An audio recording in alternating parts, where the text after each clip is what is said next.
السلام عليكم ورحمة الله وبركاته. مرحبا بكم أعزائي المشاهدين أينما كنتم. قبل أن نبدأ هذا الفيديو لا تنسوا الصلاة على رسول الله ونور الهدى محمد صلى الله عليه وسلم.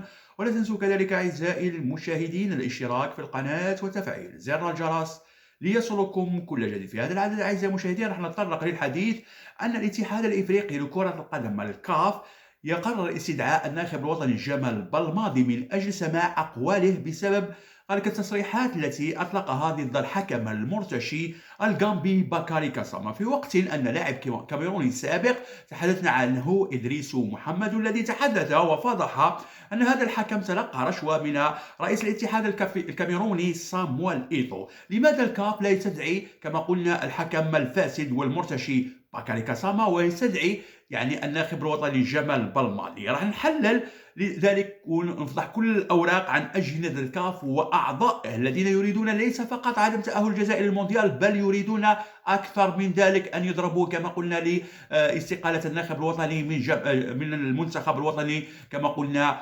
ويطرد وهو الأنسب للخضر وقوة المنتخب الوطني تمثل في جمال بلماضي. وشفنا بعد التعليقات أصبحت تنساق وراء ذلك وتحمل الناخب الوطني جمال المسؤولية كما قلنا من الخروج من المونديال. هذا ما يريدونه الكاف وبعض الأعضاء في الكاف، وراح نطرحوا الإشكالية والأسماء نتاعهم بالواحد.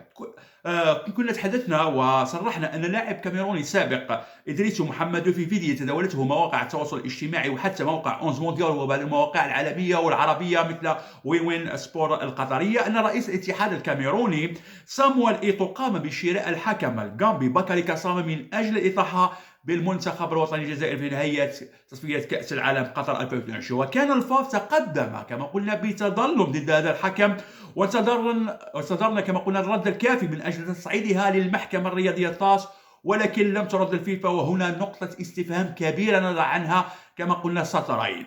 في المقابل كشف موقع لا غازيت دي فيناك أن الاتحاد الإفريقي لكرة القدم الكاف قرر استدعاء الناخب الوطني جمال بلماضي من أجل سماع أقواله بسبب زعم التصريحات التي أطلقها ضد الحكم المرتشي. وكان الناخب الوطني جمال بلماضي قد انتقد هذا الحكم الفاسد بطبيعة الحال، حكم مرتشي، وهناك 9 أخطاء متعمدة من هذا الحكم الفاسد المرتشي باكاري كاساما. وكان تحدث الناخب الوطني وانتقد طريقة تعامله مع المباراة وكيف أهل فريق الكاميرون بطرق غير شرعية لكأس العالم. كانت انتقاداته في محل عمل هذا الحكم المرتشي الذي لم يكن نزيه. وبعد الفضيحة التحكيمية التي قام بها كما قلنا هذا الحكم في حق الجزائر خلال تصفيات المونديال أمام الكاميرون، أشار المصدر ذاته غازيت دو فيناك في هذا السياق أن الناخب الوطني جمال بلماضي حسب هذا المصدر سيعاقب وبنسبة كبيرة ماليا فقط. غشونا وزادوا تحدثوا كما قلنا عندما نتحدث ونقول أن هناك رشوة وكولسة وأن الحكم تعمد إقصاءنا، يزيد عقوبة على الناخب الوطني جمال بلماضي، وهو كما قلنا يريدون ضرب المنتخب الوطني بالناخب الوطني جمال بلماضي لأنه الأنسب للمنتخب الوطني وقوة المنتخب الجزائري بعد وصول جمال بلماضي لتدريب المنتخب الوطني من 2019 وصل ل 35 مباراة بدون خسارة، ويخططوا له كيف باش يطردوه من الخارج ويقدم الاستقالة، يضغطوا عليه أكثر ويقدم الاستقالة نتاعو، يريدون ذلك.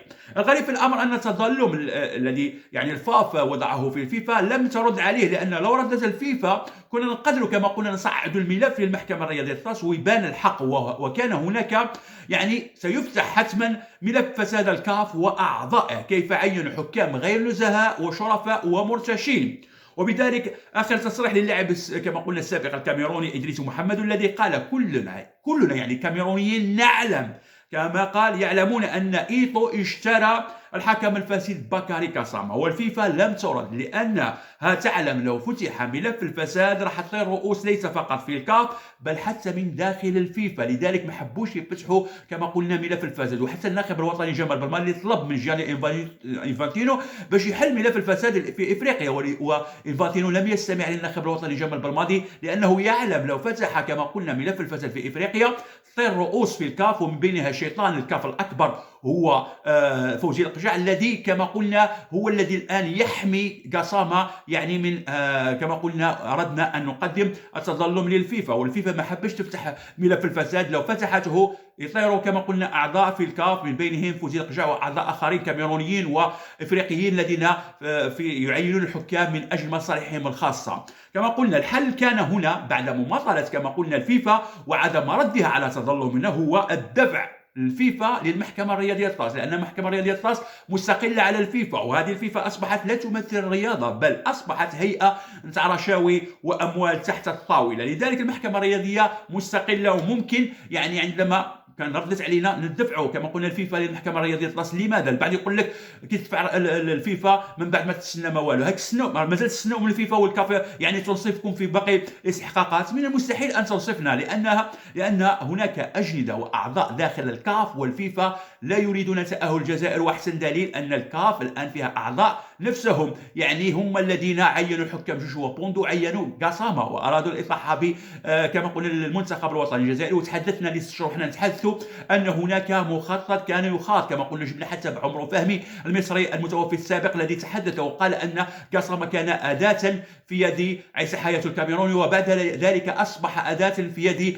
فوزي القجع يفعل ما يريد عندما يريد، كما قال ميدو اللاعب السابق المنتخب المصري عندما يريدون نتيجة ما من مباراة ما يعينون كبيرهم قسامة. يعني أصبحوا الآن الأعضاء في الكاف من بينهم فوزي القجع عندما يريدون يعني نتيجة ما في مباراة ما يعينون كبيرهم قسامة المعروف بالخبث الغش نتاعو، ذكي في الخبث والغش نتاعو. واليوم فضحوا إدريس محمد الذي قال يعني لاعب سابق كاميروني وكان يعرف إيطو ويعني محترف مع إيطو ولعب معه ويعرف الخبايا نتاعو ويعرف الكولسة نتاعو، قال أن كل الكاميروني يعلمون أن إيطو اشترى المباراة ورشا الحكم الغامبي باكاري كاسامة. عندما نتحدث بهذه الأقوال البعض من أبناء جلة الجزائريين في التعليقات أرهقونا بأن جمال بلماضي هو اللي يتحمل المسؤولية، هم يريدون في الكاف ذلك من بين فوزي القجع وبعض الأعضاء يريدون ذلك من الجزائريين أن يحملون بلماضي ويحملون اللاعبين ويتركون قسامة. وقسامة هو الذي كما قلنا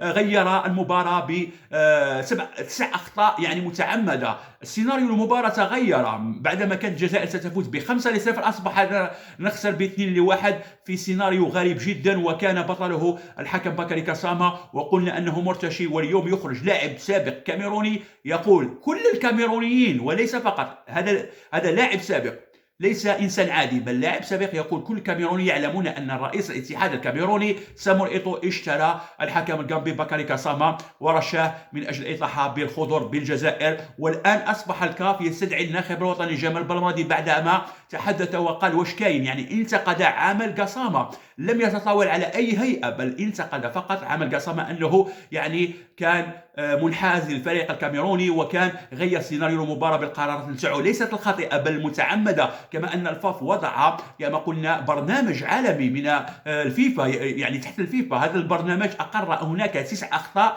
يعني غيرت مجرى المباراة. وتظلم لماذا الفيفا لم تفتح كما قلنا ترد علينا، لأنها تعلم يقينا لو ردت علينا لكنا نصعده كما قلنا للجنة الطعون، بعد ذلك بعد لجنة الطعون إلى المحكمة الرياضية الطاس وستفصل، كانت تفصل لصالح الجزائر. وهذا عندما تفصل لصالح الجزائر سيفتح ملف الفساد في إفريقيا، وعندما يفتح ملف الفساد في إفريقيا تطير رؤوس من بينها فوزي القجع حتى تصل إلى الفيفا وأعضاء في الفيفا ولوبيات لا يريدون تأهل الجزائر. والآن يريدون الضغط على جمال بلماضي عندما استدعى الكاف جمال بلماضي وعقوبات مالية، ويريدون منه الضغط عليه حتى يستقيل من تدريب المنتخب الوطني، ويعلمون أن قوة المنتخب الجزائري تتمثل في جمال بلماضي. لذلك نحن الآن نتحدث من هذا المنبر، ولكن ما نقدروش يعني نتحدوا الفيفا والكاف، ولكن الآن يجب على الفاف أن تخرج من صمتها بعدما صرح اللاعب السابق الكاميروني. الآن يجب على الفاف أن تخرج من صمتها وتقدم